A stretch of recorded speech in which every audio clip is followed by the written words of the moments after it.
Salut à tous, mon nom est Steve du Temple du Maple et bienvenue à la présentation de à quoi j'ai joué pour le mois de septembre. J'ai joué 21 jeux pour 33 parties. Je vais vous présenter 10 jeux parmi cette liste. Débutons par le premier, le jeu Mazescape, la version Labyrinthos. C'est un jeu assez spécial. Il y a aussi une autre version avec un taureau dessus que je vais vous présenter une photo. C'est un jeu où est-ce que vous allez avoir 7 feuillets à l'intérieur, comme ceci. Vous allez tout simplement devoir partir de la petite emplacement ici et vous retrouver ici en faisant un chemin avec votre doigt ou un crayon. Comme vous voyez, je descends les marches et je passe de l'autre côté. Je pourrais ouvrir ça et passer de l'autre côté et même ouvrir ça comme ceci. On peut l'ouvrir assez grand. Donc, vous voyez le principe. C'est un jeu assez sympathique où est-ce qu'on peut jouer dans l'auto lorsqu'on est passager, parce que ces conducteurs seraient assez compliqués, dans les salles d'attente ou même en ligne, dans une ligne d'attente, parce qu'on peut jouer même debout. C'est sympathique. Il y a même des petits achievements qu'on peut faire pour trouver des objets parmi le chemin tout en rejoignant la sortie. Donc, c'est assez sympathique, c'est original. Ça réinvente pas la roue, mais c'est pas peu dispendieux également. Et la boîte d'une belle qualité aussi. Ensuite, j'ai joué le jeu Cascadia du même groupe qui a fait le jeu Calico. Dans ce jeu-là, c'est encore un placement de tuiles. La petite nuance aussi, c'est que vous avez plus de choix dans les tuiles que vous voulez. Vous allez, dans le fond, faire un panorama d'emplacements comme de la forêt, des montagnes, des rivières, ainsi de suite. Vous allez choisir une tuile et aussi l'animal qui y va. Les tuiles que vous faites avec justement des forêts, celui qui aura la plus grande forêt va faire des points en fonction... vous allez faire des points plus que vos forêts sont grandes, mais celui qui n'a la plus grande autour de la table va marquer des points bonus. Par contre, c'est surtout vos animaux qui vont vous donner des points. Dans le fond, si vous avez un regroupement d'ours, vous allez faire des points en fonction d'un certain pattern. Les aigles sont éloignés, ainsi de suite. Dans le fond, il y a des cartes qui vont vous donner des objectifs à réaliser pour marquer de plus en plus de points. La différence avec Calico, c'est que Calico, au début, il y a plein d'options où est-ce qu'on peut mettre nos tuiles. Dans Cascadia, on est plus restreint. Par contre, à la fin de la partie, Calico devenait très restrictif et compliqué à être efficace. Dans Cascadia, c'est complètement l'inverse. Plus que la partie avance, plus que notre map est grande, donc plus qu'on a d'options pour faire de points. Donc, c'est une petite nuance que je trouve quand même plus intéressante dans Cascadia. Il y a une manière aussi de rendre ça, le jeu, plus facile. Dans le fond, c'est lorsque vous prenez une tuile, vous pouvez la mettre n'importe où. Par contre, c'est que si vous voulez une variante expert, vous devez faire matcher, dans le fond, une forêt, quelque chose comme ça. Donc, c'est un aspect très intéressant. Ensuite, j'ai été dans une soirée Imaginus, au Imaginus du quartier 1030, justement, pour voir deux jeux. Le jeu d'Antoine Boza, un classique, Anabi, avec sa version, justement, anniversaire. Dans le fond, Anabi est un jeu coopératif parce que vous allez tenter de faire le plus beau feu d'artifice. La petite twist du jeu, c'est que vous avez des cartes en main, mais elles sont visibles à vos coéquipiers et vous ne pouvez pas dire à vos adversaires qu'est-ce qu'ils ont. À votre tour, dans le fond, vous allez devoir soit placer un feu d'artifice, soit donner un indice ou tout simplement vous défausser d'une carte. Et à la fin de la partie, c'est le but de marquer le plus de points de victoire, évidemment, ou essayer en fait de faire une partie parfaite qui est assez complexe. Dans le fond, lorsque vous donnez un indice, vous avez un certain nombre de jetons indices que vous êtes limité dans le nombre que vous pouvez. Dans le fond, vous allez donner un indice, vous pouvez dire à une personne, ces deux cartes-là sont des 1, ces deux cartes-là sont des rouges. Vous allez devoir mettre vos cartes en ordre croissant, donc 1, 2, 3, 4, 5 pour faire fonctionner cela. Donc, si vous défaussez un 4, parce que plus le chiffre est élevé, moins il y a de cartes dans le jeu. Donc, vous allez essayer de défausser des 1 parce qu'ils vont pouvoir vous redonner des indices. Donc, c'était très intéressant. J'ai joué également à Chinatown, dans le fond. Vous incarnez des commerçants qui essaient d'ouvrir des commerces dans le quartier de Chinatown. C'est un jeu pur de négociation parce que si personne négocie dans le jeu peut littéralement se jouer en 15 minutes. Mais la saveur se prend avec le monde autour de la table. Il y a de l'interaction. Vous allez tenter d'échanger des lots pour essayer que vos lots soient plus collés ensemble pour ensuite mettre des commerces, soit des buanderies, des ventes d'un fleuriste, ainsi de suite, pour gagner de plus en plus d'argent puisque lorsque vos lots sont complétés, c'est là que ça vous rapporte de l'argent. Qu'est-ce qui est le fun dans la négociation? On voit exactement combien un lot va rapporter d'argent. Donc, on peut savoir si on se fait avoir ou non. Donc, si on n'est pas bon en mathématiques, peut-être éviter ce jeu-là. Mais un jeu où est-ce que justement l'interaction avec les joueurs, si vous avez un bon groupe, c'est un jeu fort intéressant. Ensuite, j'ai essayé le jeu Crusader. J'adore le jeu Trajan pour la mécanique de Mancala. Qu'est-ce que le Mancala déjà? C'est vous prenez, dans le fond, tous les jetons, normalement c'est un emplacement, vous faites un petit chemin et vous, en droppant un jeton à chaque endroit et vous faites l'action finale. Dans Crusader, c'est vous prenez le jeton à un emplacement et vous faites l'action qui est ici. En fonction du nombre de jetons, vous allez avoir une action plus puissante. Et ensuite, vous droppez ça de manière circulaire pour faire des actions. Ça a l'air d'un jeu militaire, mais dans le fond, c'est un jeu assez euro. Est-ce que vous allez tout simplement vous déplacer sur un plateau, battre des ennemis, pas vos adversaires autour de la table, mais des ennemis sur le plateau qui deviendront de plus en plus forts puisqu'on les attaque. Donc, c'est très intéressant avec ça. Et plus que vous mettez de bâtiments sur la map, plus que vos actions seront puissantes. Donc, je pourrais me déplacer plus facilement, faire des attaques plus puissantes avec ceci.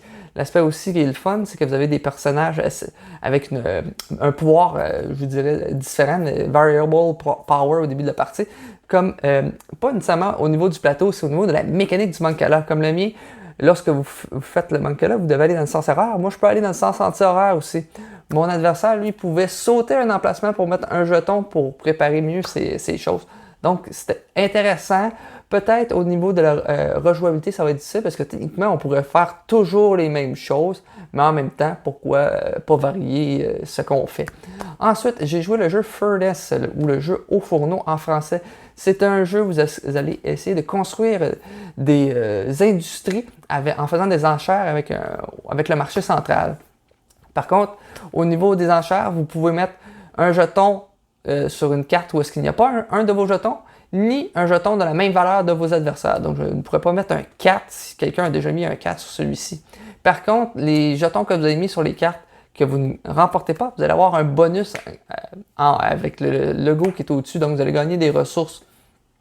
C'est un aspect très le fun parce que vous pouvez peut-être vouloir mettre un jeton 3, mais pas vouloir remporter la carte pour gagner les ressources.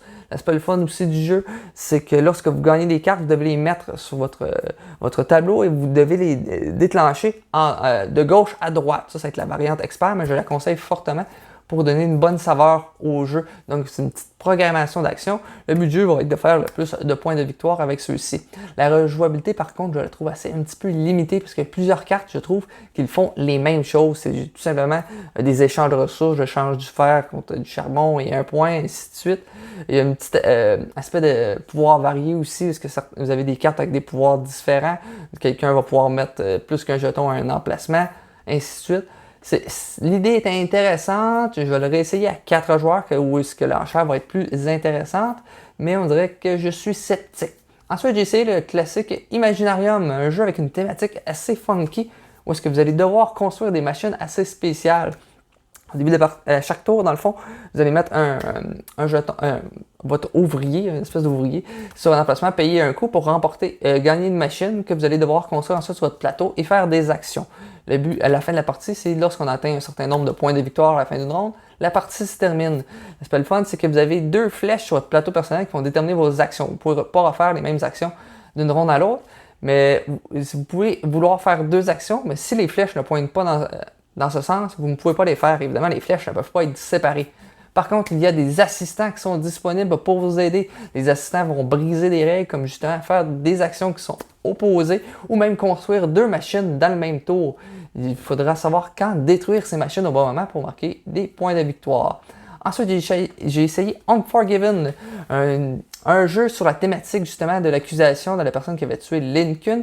Quelqu'un va jouer les procureurs et l'autre va essayer d'innocenter la personne qui a tué Lincoln. C'est un jeu de draft exclusivement 2 joueurs. C'est vraiment très, très, très semblable au jeu Seven Wonders Duel. Par contre, il y a des dés d'impliqués pour ajouter une petite variabilité. Il y a des petits twists avec des pouvoirs différents. Je vous dirais que l'iconographie au début est un petit peu dure à prendre en main, mais c'est assez fluide tout de même. Petite chose que j'ai eu un goût amer dans ce jeu-là. En fin de partie, il y a une track justement que vous pouvez gagner la partie immédiatement, comme la militaire, mais ici c'est pour l'accusation. Vous pouvez gagner aussi si vous accumulez assez de juges de votre côté, qui est un peu comme les jetons scientifiques dans Seven Wonders Duel, ou les points de victoire en fin de partie. J'ai négligé justement la petite track. À la fin, je me suis dit, je vais gérer ça avec les cartes, je vais m'arranger pour toujours prendre des cartes. Par contre, il y a des dés que vous pouvez relancer ou utiliser leur logo. Il faut utiliser des jetons. Mon ami a utilisé un jeton brasson dé, il n'a pas le logo qu'il veut. Prends un jeton brasson dé, il n'a pas le logo qu'il veut. Prends un jeton brasson dé, il a le logo qu'il veut. Il manquait juste un logo. avance le jeton justement sur la traque et remporte la partie. Petit aspect chance que je trouvais un petit peu inutile. J'aurais aimé peut-être que justement ces dés-là, soit on ne peut pas les brasser à ce moment-là, ou que ça coûte beaucoup de jetons pour le mettre exactement sur une face qu'on veut. En ayant ça en tête, j'aurais peut-être pas sous-estimé ça, mais là, l'aspect chance de rouler les dés, je trouvais ça un petit peu bizarre thématiquement. Ensuite, le jeu Season. Que dire du jeu Season? C'est un tableau building, dans le fond, avec un draft de cartes. Dans le fond, le jeu, c'est 50% du draft, tout se passe là. C'est que vous incarnez des magiciens, que vous allez envoyer des objets et des familiers pour faire des pouvoirs et accumuler des cristaux qui sont des points de victoire. Vous allez accumuler de l'énergie aussi pour pouvoir jouer ces cartes-là, évidemment. Lors du draft de début de partie, après avoir fait le draft, vous allez devoir assigner ces cartes-là à certaines années. Des années, c'est dans le fond, lorsqu'on va avoir fait 3 années, la partie va se terminer. Mais lorsqu'on va se rendre à la 2e année, nous allons prendre les cartes que nous avons mises à la 2e année et ainsi de suite pour la 3e année. C'est un jeu, justement, où est-ce que la programmation, j'ai pris cette carte-là à ce moment-là, ça va m'aider à ce moment-là. C'est vraiment intéressant. Il y a des cartes où est-ce que l'interaction est fort intéressante, justement, qui vont pouvoir saboter les plans de vos adversaires. C'est où il y a aussi les dés que vous allez pouvoir faire un draft si je prends ça. Mon adversaire va manquer de ressources pour rien faire à son tour. C'est un jeu magnifique avec une élégance superbe. Finalement, j'ai joué à Root en date de mon enregistrement. J'ai joué hier une partie tout simplement superbe. C'était les factions de base, l'Alliance, la Marquise de Chat, la Canopée et le Vagabond. C'est un jeu complètement asymétrique. Dans notre partie, la Marquise doit construire des bâtiments pour faire des points de victoire. La Canopée avec les oiseaux devra faire un système de programmation pour reconquérir la forêt qui lui avait été enlevée. L'Alliance devra tenter de faire des révoltes pour lui faire des bases, mais ajouter des jetons sympathie à travers la forêt pour accumuler de plus en plus de points de victoire. Le Vagabond tentera, lui, de gagner de la renommée en donnant des cartes à ses adversaires pour gagner des points de victoire, mais réaliser des quêtes aussi pour accumuler des points et donner des coups de poignard aux adversaires au bon moment. C'est un jeu magistral. Dans ma partie, les oiseaux prenaient les devants. On s'est dit, ils vont gagner, il faut essayer de mettre fin à leur système. Pendant ce temps-là, les petites souris se sont manigancées une chose parce qu'on n'enlevait pas ces jetons sympathie. Et à un tour, ils ont fait 7 points. La partie se termine lorsque quelqu'un fait 30 points. Donc 7 points, c'était énorme. C'était tout simplement magnifique comme partie. J'avais animé, entre autres, une soirée au Imaginus du quartier du 30 le 20 octobre. Ne vous courez pas pour réserver des places. Il n'y en a plus, c'est plein. Par contre, le 6 octobre prochain, il y aura la présentation de Pour le roi et moi. Et le jeu Potion Explosion en présentation, c'est un classique juste avec des billes, une petite programmation, c'est fort intéressant. Un des 2 jeux va même être tiré au cours de la soirée, donc vous pouvez réserver vos places pour cette soirée-là. Sinon, si vous avez aimé la vidéo, laissez un like, abonnez-vous à la chaîne. Dites-moi en commentaire, votre expérience favorite que vous avez eue à travers le mois de septembre. Sinon, on se retrouve dans une prochaine vidéo. Ciao!